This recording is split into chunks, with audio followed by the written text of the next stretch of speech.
दर्शकों, सृष्टि की उत्पत्ति कैसे हुई? ये सवाल कई दशकों से दुनिया भर के वैज्ञानिकों के लिए एक शोध का विषय रहा है।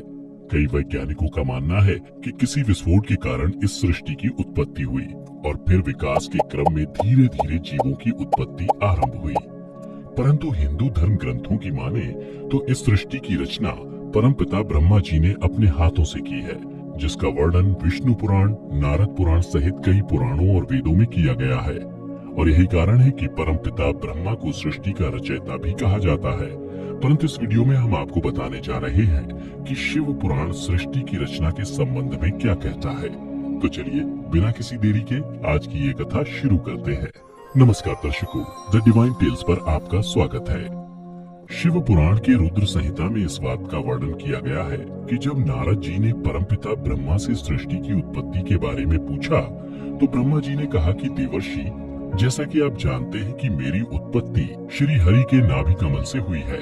जब मेरी उत्पत्ति हुई तो देवों के देव महादेव ने मुझसे सृष्टि रचना का आदेश दिया और वे अंतर्धान हो गए। उसके बाद मैं उनकी आज्ञा का पालन करने के लिए ध्यानमग्न हो कर्तव्य का विचार करने लगा और फिर भगवान शंकर को नमस्कार करके श्री हरि से ज्ञान पाकर परमानंद की प्राप्ति कर मैंने सृष्टि की रचना करने का निश्चय किया। उसके पश्चात मैंने सृष्टि की रचना की इच्छा से भगवान शिव और उनका स्मरण करके पहले उनके द्वारा रचे हुए जल में अपनी अंजलि डालकर जल को ऊपर की ओर उछाला। इससे वहाँ एक अंड प्रकट हुआ जिसे 24 तत्वों का समूह कहा जाता है। हे मुनिश्रेष्ठ, वह विराट आकार वाला अंड जड़ रूप ही था। उसमें चेतनता न देखकर मुझे बड़ा संशय हुआ और मैं अत्यंत कठोर तप करने लगा। इस तरह 12 वर्षों तक भगवान विष्णु के चिंतन में लगा रहा।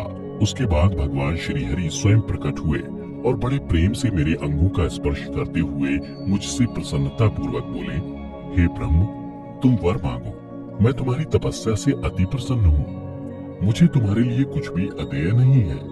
भगवान शिव की कृपा से मैं सब कुछ देने में समर्थ हूँ। यह सुन मैंने भगवान श्री हरि से कहा, हे प्रभु, आपने जो मुझ पर कृपा की है वह सर्वथा उचित ही है, क्योंकि भगवान शंकर ने मुझे आपके हाथों में सौंप दिया है।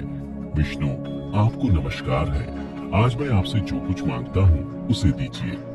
प्रभु, यह विराट रूप 24 तत्वों से बना हुआ अंड में किसी तरह का चेतन नहीं हो रहा है, जड़ीभूत दिखाई देता है। हे नारायण, इस समय आप भगवान शिव की कृपा से यहाँ प्रकट हुए हैं, अतः शंकर की सृष्टि शक्ति या विभूति से प्राप्त हुए इस अंड में चेतनता लाइए।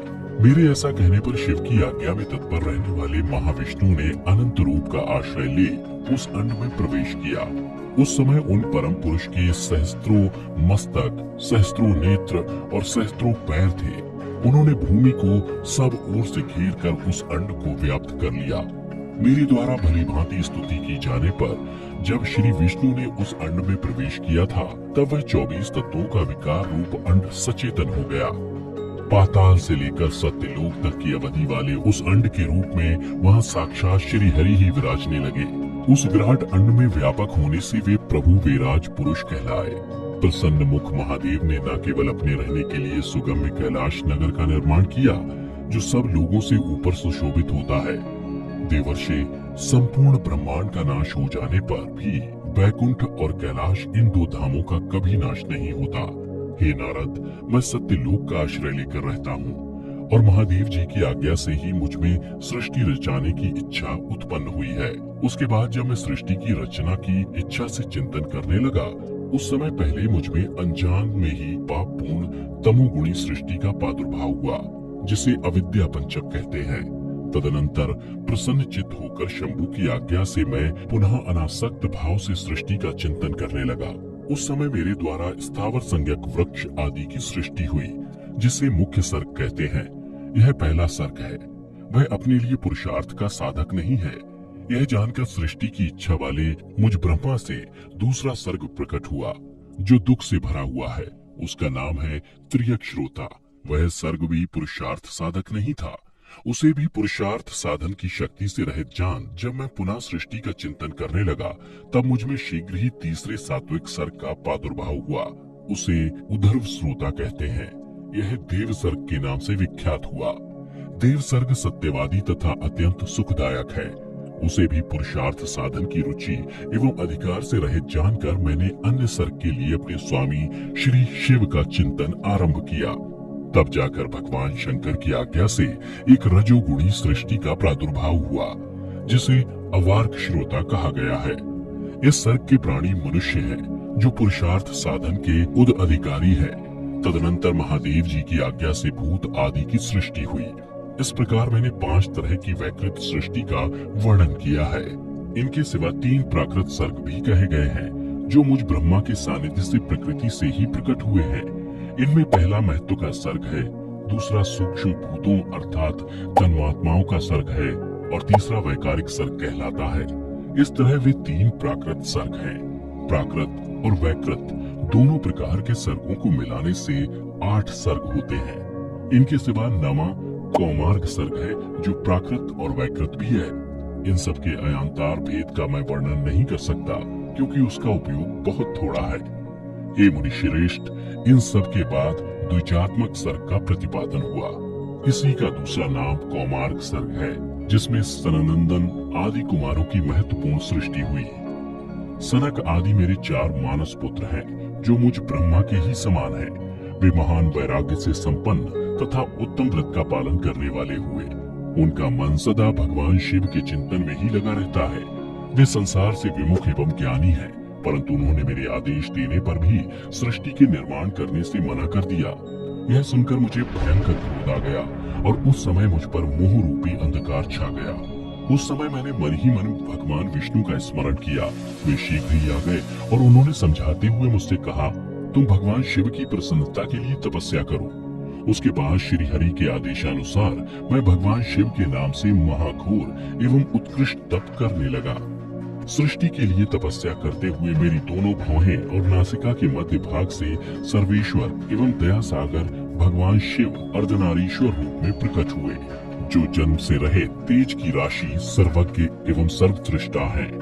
उन नील लोहित नामधारी साक्षात उमा बल्लभ शंकर को सामने देख बड़ी भक्ति से मस्तक झुका उनकी स्तुति करके मैं बड़ा प्रसन्न हुआ और उन देवेश्वर से बोला, प्रभु आप भांति भांति के जीवों की सृष्टि कीजिए। मेरी यह बात सुनकर उन देवाधिदेव महेश्वर रुद्र ने अपने ही समान बहुत से रुद्र गुणों की सृष्टि की।